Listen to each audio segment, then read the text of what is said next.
Graças e paz, todos que se encontram aqui presentes, todos que estão aí no online. Hoje a gente vai começar uma nova fase da série, né? Vamos falar de Paulo, a conversão de Paulo. Primeiro tema a gente entrou e falamos um pouco de Paulo, quem foi o mentor de Paulo, falamos de Gamaliel, falamos que ele foi criado aos pés de Gamaliel, que ele foi criado aos pés da lei, tá? E hoje a gente vai tratar um pouco ali da situação de Paulo, a conversão de Paulo. O termo muito usado e muita gente fala que Paulo ia pelo caminho de Damasco e Paulo ele caiu do cavalo. Por ter caído ao cavalo ficou cego. Então a gente fica pensando assim: meu Deus, uma queda num cavalo, o que está acontecendo? A pessoa quando cai do cavalo ela pode quebrar uma perna, ela pode adoecer ou pode ficar com lesões permanentes por resto da vida. Então a gente vai entender o porquê que muita gente fez essa conjuntura aí de falar que Paulo caiu do cavalo. Vamos ver o que a Bíblia diz, se realmente na Bíblia está dizendo que Paulo caiu do cavalo. Vamos tratar um pouco esse assunto de Paulo ter caído ao cavalo e também entender um pouco ali por que Deus sinalizou tanto ali para Paulo na questão dele da visão dele em si. Onde quando fala lá que Paulo caiu ao chão lá, ficou cego. Então vamos começar hoje, né, em Atos capítulo 9, verso 4 e verso 5. São os textos principais de hoje. Atos capítulo 9, verso 4 e verso 5. Vai ficar bem embaixo aqui, no texto aqui, no vídeo aqui, tá? E caindo em terra, ouviu uma voz que lhe dizia: Saulo, Saulo, por que me persegues? E ele disse: quem és tu, Senhor? E disse o Senhor: eu sou Jesus, a quem tu persegues. Duro é para ti recalcitrar contra os aguilhões. Amém? Curve sua cabeça aí, você que está em casa, você que está na igreja com a gente aqui agora. Curve sua cabeça, vamos orar por esta palavra. Pai, eu quero te pedir, Senhor, obrigado a Deus por esta palavra. Obrigado, ó Pai, por ter acendido uma chama em nossos corações, a explicar, Senhor, a muitos dos nossos irmãos esta história de Paulo. Que o Senhor venha trazer clareza ao nosso coração, e aquele que está nos assistindo agora aí em casa, que o Teu Espírito Santo visite cada um deles, que essa palavra traga cura aos seus corações, em nome do Senhor Jesus. Amém, amém, glória a Deus. Amém? Então o texto aqui é bem claro. O texto fala o seguinte, no verso 3 diz assim: e indo no caminho, aconteceu que chegando perto de Damasco, subitamente o cercou um resplendor de luz do céu, e caindo em terra, ouviu uma voz que lhe dizia: Saulo, Saulo, por que me persegues? E ele disse: quem és, Senhor? E disse o Senhor: eu sou Jesus, a quem tu persegues. Duro é para ti recalcitrar contra os aguilhões. Então algumas palavras, algumas coisas me chamam a atenção aqui. A primeira situação é caindo em terra. Depois que ele caiu em terra, ele ouviu a voz. Depois dele ter ouvido a voz, falado com a voz disse a ele, a voz ao Senhor Jesus disse a ele: levanta-te. Não, perdão, a voz disse a ele: eu sou Jesus, a quem tu persegues. Duro é para ti recalcitrar contra os aguilhões. Então aqui o Senhor Jesus estava falando para ele sobre o chamado dele, sobre o que literalmente viria sobre Paulo. Então quando ele fala que duro é para ti recalcitar contra aguilhões, ele está dizendo a Paulo o seguinte: duro é para ti demonstrar resistência em obedecer, sabe? Porque o que significa recalcitar é isso: resistência, obedecer. E quando ele fala de aguilhões, ele está falando ali, literalmente ali, de dores, de espinhos, de sofrimento. Aguilhão nada é que é uma barra de ferro ali, uma arte com a ponta pontiaguda, onde pessoas usam para espetar animais. a espetar o gado em si. E o Senhor já estava dizendo para Paulo literalmente: duro é para ti. Sabe? Viver essa situação da obediência. Então Paulo era uma pessoa literalmente guiada por Deus. Depois dessa conversão aqui. Porque antes dela ele era guiado pelo que dizia as Escrituras. Ele era guiado, envolvido e movido pelo que dizia-se a lei. Então muita gente diz assim: eita, Paulo caiu do cavalo. O que quer dizer isso? Paulo caiu do cavalo. Literalmente esse termo quer dizer que Paulo caiu do cavalo. Paulo caiu de suas convicções. Paulo caiu literalmente a entender que ele estava errado. E o que ele estava fazendo era errado. Quantos de nós não queremos parar de fazer o que está errado? Ou detalhe, não queremos ouvir quem está ensinando certo para a gente, porque achamos que somos daquele jeito, temos que ser assim, porque somos cheios de achismo, cheios de comodismo, porque crescemos daquele jeito, fomos ensinados assim, mas nós não queremos mudar, não queremos ser transformados, não queremos ser moldados pelo que Deus está nos ensinando. E literalmente quando o Senhor fala com Paulo, que ele caiu com o rosto em terra, que ele caiu ao chão, literalmente ali ele foi desmontado. Toda a situação dele religiosa, todo o erro que ele fazia, ele foi entender que ele estava perseguindo um maior do que ele, o grande eu sou. E pastor Anderson, por que toda a situação de Paulo ali foi a cegueira dele? Primeiramente, Paulo teve que cair da sua prepotência, do seu orgulho, do seu superego. Eu posso, eu quero, eu consigo, eu tenho cartas, eu posso ir atrás de quem eu conseguir que esteja pregando um evangelho diferente do nosso. Então ele estava cheio de autoridade para aquilo, ele estava cheio de si para aquilo. Quantos de nós estamos na igreja e acreditamos que estamos cheios de achismo, achando que aí a igreja tem que ser do jeito que achamos que é correto? Muitas vezes tem pessoas que podem chegar à igreja e vir como elas estão, literalmente cheias de pecado, e muitas vezes a igreja está olhando para a roupa como elas estão vindo, para a vestimenta como elas estão vindo, quando Jesus quer olhar para dentro da alma da pessoa, para dentro da alma dela. E é a alma que Jesus está interessado ali. Paulo tinha uma alma ali maravilhosa para servir ao Reino dos Céus. Então Deus estava de olho nisso que Paulo tinha. E foi necessário, literalmente, querido, foi necessário ele passar por aquilo para ele ser desmontado. O que ele achava e o que ele vivia que praticamente era correto. Mas Jesus falou com ele: por que tu me persegues?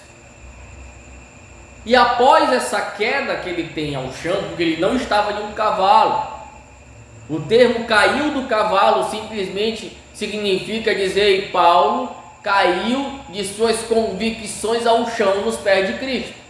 Ele parou de ser aquele Paulo perseguidor, taxativo na igreja, sabe aquele crente que está na igreja com a gente, mas ele é perseguidor. Sabe aquele rapaz que congrega com a gente, ele não pode ver alguém cantando uma música, cantando aquilo, e fala que está cantando errado, que o tom foi errado, que a letra foi errada. Ou às vezes o rapaz está tocando no violão, na bateria, ele está perseguindo o que está errado, que tocou errado, que deu uma nota errada. Sabe aquele crente que está na igreja ali e que sempre está perseguindo às vezes o pastor, a liderança da igreja, achando que o pastor está errado. Para ele o pastor está errado, para ele o missionário está errado, para ele o ministro de louvor está errado. Então pessoas criam essas situações de perseguir a conduta de líderes, criam as situações de perseguir líderes. Eu não vou para a igreja, eu cansei de ouvir isso aqui. Eu não vou à igreja porque pessoas têm, eu não vou dar meu dízimo porque o pastor vai ficar rico. Eu não vou dar meu dízimo porque é para isso e para aquilo outro. Tem muita gente que literalmente está com a mente, literalmente o coração adoecido, sem saber entender o que Jesus Cristo quer dele. onde ele acha que ele vai dar isso para a igreja, ele acha que ele só vai dar para a igreja aquilo que o Senhor permitir que ele dê, porque ele devolve para a igreja aquilo que Deus dá para ele, sabe? E muita gente cresce na igreja assim, até literalmente cair do cavalo, até literalmente cair de suas conjecturas que ele fazia errada, a perseguição que ele fazia, perseguir alguns crentes que são novos convertidos. Aí perseguem as pessoas: olha, você não pode jogar bola, isso dá atitude de crente. Ó, não pode andar de bermuda porque não é cor de crente. Ó, não pode andar de camiseta porque não é cor de crente. E assim vai, os vários achismos que se foram se criando por tempos na igreja, e pessoas foram se afastando da igreja. Pessoas que literalmente já ouvi dizer: ah, mas se fulano de tal não der o dízimo na igreja, ele não prega na igreja. Ah, se fulano de tal não der dízimo, ele não canta mais na igreja. Se ele não dizimar, ele não toca mais na igreja. Então, peraí, o pastor está olhando só para o dízimo, não está olhando para a alma? Porque quando a pessoa não dizima, literalmente, não é que ela não queira dizimar, é porque ela ainda não aprendeu aquilo ali, ela ainda não está sarada, para trazer para Deus o que Deus deu para ela, que foi a vida, sabe? Então Paulo, ele estava literalmente nas suas conjecturas, só que errado, ele estava perseguindo o povo, e depois de perseguidor, ele passou a amar aquele povo, após ele cair desse cavalo.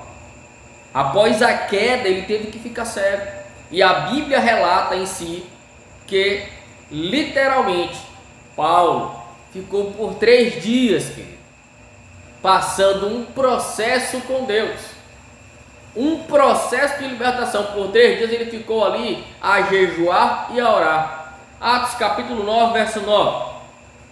E esteve 3 dias sem ver, e não comeu nem bebeu. E havia em Damasco um certo discípulo chamado Ananias, e disse-lhe o Senhor em visão a Ananias, e ele respondeu: eis-me aqui, Senhor. E disse-lhe o Senhor: levanta-te e vai à rua chamada direita, e pergunta na casa de Judas por um homem de Tarso chamado Saulo, pois eis que ele está orando. E numa visão ele viu que entrava um homem chamado Ananias, e punha sobre ele a mão para que tornasse a ver. E respondeu Ananias: Senhor, há muitos ouvi acerca deste homem, e quantos males tem feito aos teus santos em Jerusalém. E aqui tem poder dos principais sacerdotes para prender a todos os que invocam o teu nome. Disse-lhe, porém, o Senhor: vá, porque este é para mim um vaso escolhido para levar o meu nome diante dos gentios e dos reis dos filhos de Israel. E eu lhes mostrarei quanto deve padecer pelo meu nome.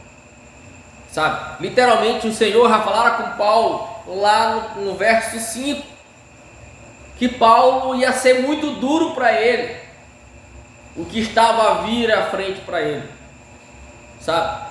E lhe mostrarei, aqui ele fala de mostrar quanto deve padecer pelo meu amor. Quantos de nós tem padecido humilhações, perseguições por amor de Jesus? Quantos de nós aqui no Brasil, literalmente, pastores são perseguidos, são caluniados, são defamados, e muitas pessoas ainda congregam na igreja, e eles, às vezes, ovelhas, que posso dizer assim, ovelhas, falam mal do seu líder, e depois que elas entendem que elas estão erradas, elas vêm e pedem perdão, e continuam a congregar. Quando elas não aguentam a vergonha, elas saem da congregação. Mas o propósito não é esse. O propósito é ficar firme na presença do Senhor Jesus. E é o que muita gente não entende. O tratar de Deus requer tempo e paciência, persistência e obediência. Paulo, por mais persistente que ele fosse, ele não poderia largar a presença de Deus, porque ele estava persistindo agora, não mais a perseguir os cristãos, mas ele estava persistindo agora em ganhar pessoas para Jesus, em levar a palavra para Jesus, em trazer uma diferença naquele momento com a palavra que tinha em seu coração. Ele iria fazer uma grande diferença com esta palavra, como ele fez. É o que muitos de nós temos que aprender aqui com Paulo. É entender, querido, que o cristão literalmente vai sofrer consequências na carne. Vai sofrer, vai ter que ficar ali em jejum e oração para que Deus faça um mover sobre a vida dele, uma ação sobre a vida dele. É o que muita gente não entende na igreja. Quando vem uma prova, quando vem uma dificuldade, o crente que está passando a prova acredita-se na cabeça dele que estão se levantando contra ele, estão se caluniando contra ele, e estão fazendo isso e aquilo outro contra ele, mas ele não entende que ele não consegue levantar nenhuma semente que ele tem plantado para o reino dos céus. Mas a visão de muito crente é que lá vem deformação na minha vida, lá vem perseguição na minha vida. Ei, não é assim, querido.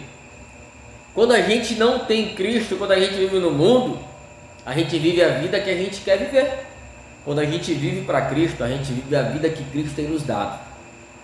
E quando Ele chama a gente, ou a gente obedece a Ele, ou a gente todo o tempo vai ficar na igreja e vendo aquela vida do mundo. Falsas amizades, pessoas com falsidade para o seu lado, pessoas com literalmente só querendo tirar o que você tem, tirar proveito da sua vida. Você tem que dar o teu melhor por vidas e por pessoas. O que Paulo estava aqui literalmente conduzindo o caminho dele, ele estava dando o seu melhor, literalmente, antes da conversão, estava dando o seu melhor para cumprir o papel que estava sobre ele de autoridade. E quando ele se converte, que ele cai desse cavalo, que literalmente para ele fica assim: eita, estava fazendo tudo errado. Não é para me perseguir os irmãos desse jeito, não é para me obrigar o irmão a andar de bermuda, não é para me obrigar o irmão a tirar o cavanhaque e ficar sem cavanhaque, não é para me obrigar o irmão a dizer para ele que ele não pode pintar o cabelo, não é para me obrigar o irmão a dizer para ele que ele não pode isso, não pode aquilo. Quem vai dizer para o irmão o que ele literalmente tem que fazer na vida dele e ser conduzido é a palavra de Deus. É o Espírito Santo de Deus que vai guiar ele no tempo certo para moldar ele. Não adianta a gente querer mudar a pessoa aparentemente quando literalmente o coração está sujo. Colocar uma roupa nova em alguém, quando a gente tira da rua, quando a gente ajuda com o nosso ministério, a gente tiramos muitas pessoas da rua. Erramos muito, na maioria das vezes. Porque a gente tirava e queria vestir, cortar o cabelo, fazer a barba, dizer para ele: olha, não é bom usar isso, não é bom usar aquilo, sabe? É bom botar uma roupa, mudar a aparência, porque na verdade a gente estava vivendo só na aparência, esquecendo que a alma estava doente. E literalmente, Paulo, literalmente, ele aprendeu aquilo com Jesus. Quando Deus ali faz ele ficar 3 dias sem a visão, e ele vai jejuar pelaquela visão, e ele vai jejuar, Deus vai falar com ele, literalmente ali caiu as suas escamas, a sua visão mudou, o seu jeito de pensar mudou, o seu jeito de agir mudou, e ele foi transformado pela palavra. Sabe, muitos de nós que estamos aqui hoje ouvindo esta palavra, precisamos entender o que Deus quer com a gente, entender qual é o chamado. Paulo literalmente começou a viver ali com Cristo, mas ele se tornou prisioneiro, literalmente ele foi preso, foi tirado e ficou em cárcere privado. Quantos de nós temos hoje internet, temos casa boa, temos ar-condicionado, temos ventiladores, temos tudo do bom e do melhor, temos um carro, uma moto, temos tudo, e quando é para fazer uma obra, para ir para algum lugar, pronto, a gente coloca N problemas para não ir fazer essa obra. Mas um dia alguém pagou o preço pela minha vida, pela vida de vocês que estão aí, para ir lá orar pela gente, para ir lá dar uma palavra para a gente. A gente não sabe que dificuldade aquela pessoa estava tendo para chegar até a gente dar uma palavra de mudança, mas a pessoa sabe a importância que tinha a palavra que ela levou, tanto para mim como para vocês. Sabe? Tenha importância nisso, porque Deus te chama para uma grande obra, assim como Ele chama o Paulo. E se Ele chamou a gente para uma grande obra, fique focado naquilo que Deus te chamou. Não desvie seu caminho, como muita gente tem desviado, como muitos líderes agora acontecido têm mudado o seu caminho e usado a igreja para literalmente ganhar dinheiro, usar a igreja para entrar em negócios ilícitos. Sabe? Entenda isso, querido. Entenda literalmente qual é o teu chamado. Aqui, quando Paulo tem esse encontro com Deus aqui, com o Senhor Jesus. Literalmente aqui Paulo acorda para o chamado dele e entende que não é para ele perseguir nenhum cristão, e é para ele ganhar pessoas a andar em uma novidade de vida. Ele entende isso, e é necessário, na maioria das vezes, nós passarmos por algum problema gigantesco, de doença ou de perca, para literalmente a gente conseguir ouvir o que Deus quer falar conosco. Porque quando estamos cheios de ego, quando estamos cheios de eu sei isso, eu sei aquilo, é só eu que sei, é só eu que sei fazer, só eu que faço, quando estamos cheios do nosso ego, nós não conseguimos ouvir a Deus. Nós temos que nos esvaziar do que o mundo tem nos oferecido, temos que nos esvaziar do que o mundo tem tentado entrar na igreja, temos que nos esvaziar literalmente e nos entregar para Deus e confiar em Deus. Até mesmo aqui o Ananias, quando ele foi lá para orar com Paulo, até ele perguntou: Senhor, mas esse por quê? Esse persegue um bocado de gente, matou um bocado de gente, aprisionou um bocado de cristão, nossos irmãos, mas é ele. E o Senhor diz isso: ele para mim é o vaso escolhido. Sabe o que é isso? Deus te escolheu para uma grande obra, para você ter uma grande resiliência na tua cidade, no teu estado, no teu bairro. E algumas das vezes você está resistindo com aquilo que Deus tem para você. Sabe o que acontece quando você resiste? Você está perdendo tempo. Você está deixando para trás e atrasando uma grande obra que Deus quer em tua vida. Amém? Eu quero deixar essa palavra no teu coração. Quero deixar a você. E se você literalmente ouviu essa palavra, sentiu de Deus para a tua vida, sentiu que há transformação no teu coração e deseja estar nos ajudando, deseja estar nos abençoando, deseja estar trazendo uma bênção para o nosso ministério, vem aqui embaixo, eu vou colocar no vídeo nosso Pix, nosso lugar de contribuição, e você pode colocar aqui a tua contribuição no nosso canal. Também ajude a divulgar o nosso canal, compartilhe o nosso canal, peça para alguém curtir, peça para alguém seguir, para que a gente consiga fazer 1000 inscritos e consiga fazer nossas reuniões e nossos estudos sejam ao vivo para vocês. Amém? Então, Deus abençoe vocês. Até a próxima aula, que vai continuar com Paulo até alguns meses à frente. Espere que até a próxima aula Deus vai tocar o teu coração e fazer um grande mover em tua vida. Eu quero te convidar a orar por você aí, orar por vocês que estão aqui na igreja agora. Fique de pé na tua casa, onde você estiver, se estiver no carro aí, estiver ouvindo, curva sua cabeça, feche teus olhos. Se você nesse momento aí quer receber uma palavra de cura, se você está enfermo, se você está com algum problema na tua vida, em algo, apresente ele agora. Eu vou orar a você, eu vou orar a todos vocês que estão aí nos assistindo agora, e eu creio que Deus vai fazer um mover sobre a tua vida. Pai, eu quero te pedir, Senhor, obrigado, Deus, por esta palavra que foi ministrada. Quero te pedir, Senhor, obrigado por cada pessoa que vai ser alcançada por esta palavra, por cada vida que vai ser edificada, por cada pessoa que agora, nesse momento, Senhor, será curada por esta palavra, Senhor. Por cada pessoa que agora vai se tornar, Senhor, um contribuinte deste canal, vai se tornar um contribuinte, Senhor, das bênçãos, Senhor, aonde nós estamos plantando e semeando em vidas, Pai. Senhor, assim eu te peço, cada pessoa que está nos assistindo agora, está nos ouvindo agora, que eu envie a eles, Senhor, uma palavra de cura, para estar sarando, estar libertando, e que assim que o Espírito Santo visite a família deles, a casa deles, Senhor, e os seus negócios, em nome de Jesus. Amém, amém, glória a Deus. Não perca, próximo vídeo continua com Paulo. Aguarde até lá e você verá qual será a palavra que vai chegar. E assim Deus te abençoe.